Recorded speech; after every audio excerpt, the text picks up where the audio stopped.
ആയിട്ട് നമ്മുടെ ഇവിടെ ഒരു ഹീറ്റ് സ്ട്രോക്കിന്റെ ഒരു ഫീലിംഗ് ഉണ്ട്. ചൂട് കൂടി വരുന്നതിനനുസരിച്ച് നമുക്ക് ഇത്തരം നമ്മുടെ ഒ പികളിലെ കേസസിന്റെ റേഷ്യോ എടുത്ത് നോക്കുമ്പോൾ ഈ കേസസിന്റെ റേഷ്യോ കൂടി വരുന്നതാണ്. സാധാരണ ദിവസം നമ്മൾ 2 ലിറ്റർ 3 ലിറ്റർ ആണ് കുടിക്കുന്നതെന്നുണ്ടെങ്കിൽ തീർച്ചയായും അതിനേക്കാൾ കൂടുതൽ വെള്ളം ഈ സമയത്ത് കുടിക്കുന്നത് വളരെ പ്രധാനപ്പെട്ടതാണ്. നമ്മളിങ്ങനെ ഒരു ചുക്കുവെള്ളം അല്ലെങ്കിൽ ദാഹശമനി ഇട്ട് തിളപ്പിച്ച വെള്ളം കുടിക്കുന്ന ഒരു ശീലമുണ്ട്. അത് ഒന്ന് ഡയബറ്റീസിന് കാരണമാവും, ഒന്നാമത്തെ പ്രശ്നം.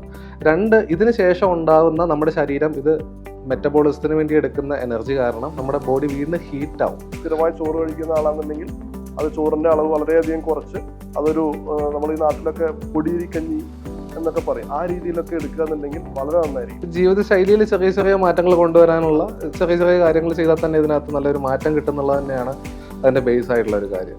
പക്ഷെ ഈ സമയത്ത് ഈ സമ്മർ സീസണിൽ വരുമ്പോൾ സംഭവമാണ് ജീരകക്കഞ്ഞി. പക്ഷെ ഇപ്പാരും ജീരകക്കഞ്ഞി പോലും കഞ്ഞി പോലും കഴിക്കാറില്ല. സാധാരണ ചിക്കൻ കഴിക്കരുതെന്ന് പറയുന്നിടത്താണ് നമ്മൾ ഈ കരിങ്കോഴിയുടെ മീറ്റ് ഇങ്ങനെ കഴിക്കാൻ വേണ്ടി പറയുന്നത്. ക്രോക്കഡൈലില്ലേ, മുതലയുടെ ശുക്ലത്തിന്റെ ക്വാളിറ്റി വരെ പറഞ്ഞിട്ടുണ്ട്. നമുക്കിപ്പോ വൈൽഡ് ലൈഫ് പ്രൊട്ടക്ഷൻ ആക്ടിന് അണ്ടറിൽ ഉള്ള മുഴുവൻ അനിമൽസിന്റെയും ഓരോന്നിനും ഇന്ന ടേസ്റ്റ് ആണ്, ഇന്ന ഗുണങ്ങളുണ്ട്, ഇന്ന സാധനത്തിന് കഴിക്കാൻ